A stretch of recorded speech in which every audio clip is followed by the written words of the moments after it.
This is the Mara Game Reserve. It covers a total of 150,000 hectares of land. It's profitable in ecotourism and also environment, but only one problem. It suffers from a very big weed infestation. It can easily be controlled, but eradicating it is 0 to none. The discovery of a noxious alien invasive weed along parts of Mara River and the Masai Mara Game Reserve poses serious threats to the annual migration of more than 1 million animals in the Serengeti ecosystem. Parthenium hystophorus, commonly known as feverfew or whitetop, is considered one of the world's most dangerous plants. It produces chemicals that prevent other plant growth and is toxic to animals. It can choke all grazing land as well as food crops such as sorghum and millet, and is also toxic to humans. It is possible to eradicate it, but we have to continually control it over 3 to 5 years, because you must remember there are lots of seeds in the soil and they can survive for up to 5 years. And so we have to do follow-up twice a year, for example. We'd have to go up to the same areas that we weeded previously and remove all emerging plants. The plant originated in the Americas but spread to Australia and Asia before reaching Ethiopia and Uganda and finally here in Kenya. It is now threatening one of the most important savanna ecosystems in Africa and the whole world.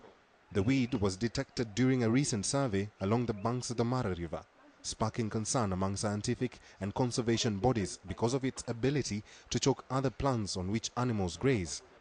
Wildlife will only eat the plant if all other grazing disappears, ignoring a fatal risk of poisoning. It's still open to debate, and it depends on how well we can actually build the capacity of the national park rangers to actually go out and identify the weeds that might take place, but also identify situations where you might get new invasive species coming in.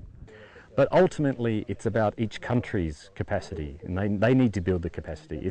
Australia can't, like no donor can keep on contributing and keep on supplying and working and providing all the responses. It has to be a community-based response, a government response.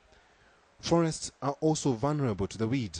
Unless controlled, it is said the weed can sap the forest cover nationwide due to its limited distribution. The adverse impact of Parthenium can drastically recede the number of trees over time, despite the implementation of any control measures. We in Africa require, first and foremost, adaptation rather than mitigation. The simplest solution, ideally, is to have the communities remove them when they see them. The moment you identify it on the walkways, on the roadsides, on the river drainages, we should be able to remove them, because the weed actually grows on for a few weeks and then it dies. But within that time, the seeds can be in terms of millions. The weed can grow from seed to maturity in 4 to 6 weeks and has the ability to produce 10,000 to 25,000 seeds. Its spread is widely blamed on birds that feed on it and excrete the seeds. There are fears that unless the government acts immediately, the alarming spread of the weed will reduce agricultural and livestock productivity and seriously affect wildlife. Njoka for KTN Eco Journal.